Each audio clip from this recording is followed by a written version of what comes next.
Nyt palaa. Nyt on rökki päällä. Nyt. Hei, nyt se toimi. Päivä.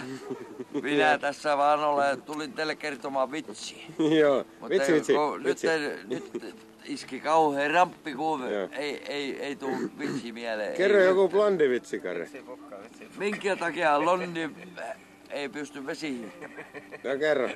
No, londi ei pysty vesihiihtämään sen takia, kun se heittää aina seljälle, kun haarukset kastuu.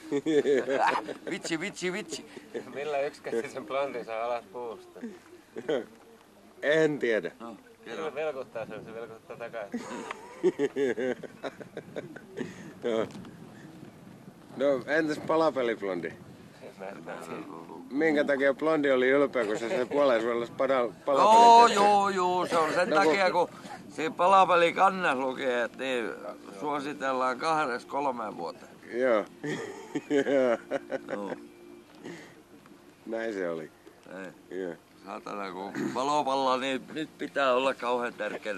Sulla on, Kare, vähän tukka huonosti kyllä. Eikä näy muuten kellokaan. Kello ei näy eikä tukka hyvin. Nyt tukka hyvin. Nythän näkyy kello kuitenkin. Se on tosiasia semmoinen heitä, vaikka olisi kuinka tommosia esitelmiä pitänyt esiintynyt helvetissä semmosia julkishenkilöitä tuolla. Sitten kun ne pistää kameraa eteen, niin on täysin änkkiä kuulemma. Joo, ne menee aivan kipsiin kuulemma. Ei ne osaa mitään sanoa siitä. Kyllä. Vaikka olisi kuinka tottunut esiintyä, niin saattaa käydä näin. Kyllä. Mutta ettei heti kato, se auttaa paljon, kun otamme tästä näin. Semmoisen, kun saa jotain tukea, jostain pitää kiinni, vaikkei mikrofoni toimiskaan, niin rakkaat ystävät, olemme tänään kokoontuneet tänne Kustavin Anavaisten rantaan tähän kallion syrjään kokeilemaan tuon kallion kestävyyttä. Kokeilemme sitä tässä näin 2 veneen voimalla, mutta jos ei tuo kallio rupea särkymään näiden 2 veneen voimalla, niin otamme 3. veneen avuksi tuon soutuveneen nimittäin.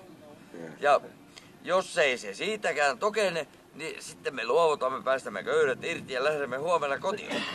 Mutta näin se on, että kun jostain saa pitää kiinni, niin se on aivan heti eri juttu.